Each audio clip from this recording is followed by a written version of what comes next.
আসসালামু আলাইকুম ভিউয়ার্স, আমি ইঞ্জিনিয়ার মেহেদী। এই জিনিসটা এই ডুপ্লেক্সের এটা যে মাঝখানের কলামের রড গুলো আছে, এগুলো এই দেখেন, এগুলো অলরেডি এই মরিচা ধরা শুরু হয়েছে। এই যে এগুলো কাটি দিছে, ঠিক আছে, এগুলো কাটি দিছে।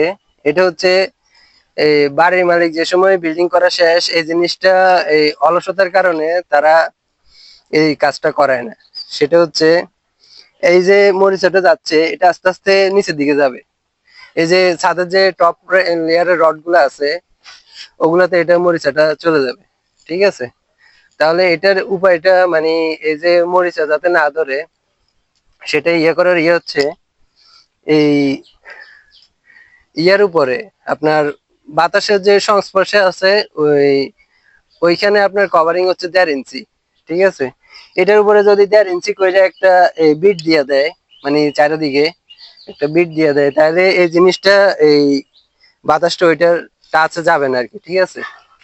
আর মাটির নিচেরটা হচ্ছে 3 ইঞ্চি, ঠিক আছে, 3 ইঞ্চি। আর গ্রেড বিমেরটা হচ্ছে 2 ইঞ্চি।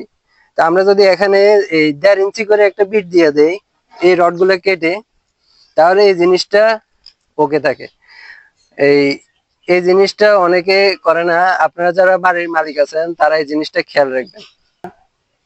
এই জিনিসটা দেখেন, এই যে এখানে এই যে লেভেলটা দিছে, এটা আর একটু উঁচু হওয়ার দরকার ছিল। 1.5 ইঞ্চি বিট দিয়ে দিলে এখানে রড ছিল, তিনটা তিনটা রড ছিল এখানে, 6টা রড।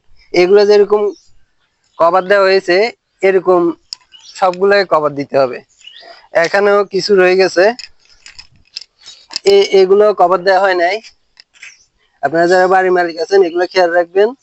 এগুলা যাতে বিল্ডিং করা শেষ হইলে, এই জিনিসটা হচ্ছে মেইন ইম্পর্টেন্ট। এখান থেকে মরিচা আস্তে আস্তে এই যে এই ভাঙতেছে এই রডের গুলা, ঠিক আছে, এগুলো আস্তে আস্তে নিচের দিকে যাবে। এই জিনিসটা আপনারা খেয়াল রাখবেন।